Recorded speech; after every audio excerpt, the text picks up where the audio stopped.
they said they can't satisfy the whole obligation before her emancipation occurs. That's what the judge says here.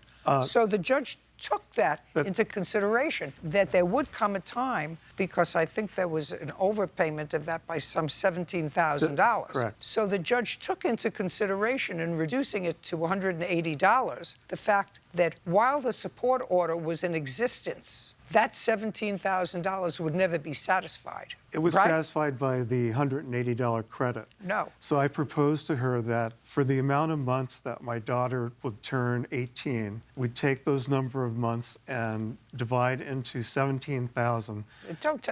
I'm not interested in what you... Okay, so I got a credit of $180 every month. I'm not interested in anything that the two of you discussed other than what's in a court order. Okay. And this says that there is no question that the application of the statutory method for collecting an overpayment by reducing ongoing child support by 20% would not satisfy the overpayment prior to the determination of the respondent's child support obligation when the joint child is emancipated. Correct. In consideration of the estimated amount of overpayment and the remaining length of the respondent's ongoing child support obligation, the respondent's basic support child obligation should be reduced by $180 per month until the overpayment is satisfied.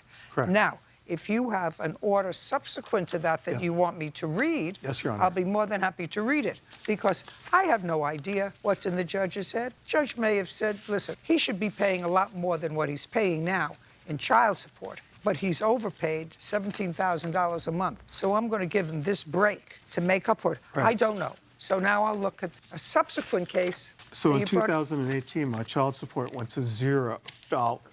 So I could not get a credit on $0.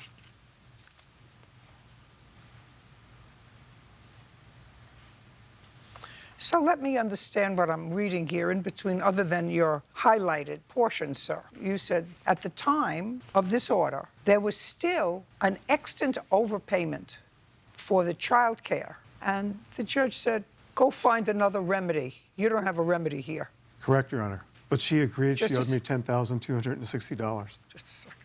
No. Judge said, you don't have a remedy here. Right. Go find another remedy. Correct. And before that, he says we both agreed. Don't tell me. I read exactly what it said. You came to a figure that was still outstanding. She never said, I agreed to pay it. You came to... That's I didn't correct. see it here. Just a second. If she said, I agreed to pay it, that's a different story.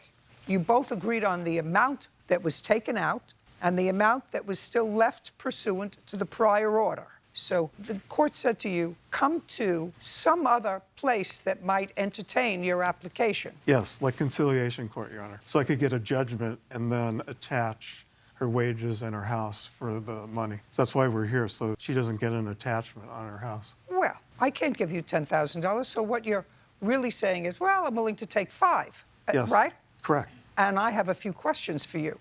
Yes, Your Honor. Before I even think about that. How old are you? 63, Your Honor. When did you stop working full-time? In 2014. So you were in your 50s. I was 57. 57. Yeah. And is there any reason you stopped working full-time? Yes, I started to be disabled, but I started a company that I tried to work on, but my company failed that I was working on. So when you stopped making money, you went back into court for modifications. Yes, I also worked Uber, too. Since your daughter was born 15 years ago, how many downward modifications have you asked the court based upon the fact that you had either too little or no income? More than 5 or less than 5? If I may just count. No, don't 18, count them. 15, 11, 9, I think 4, Your Honor, I believe. 4.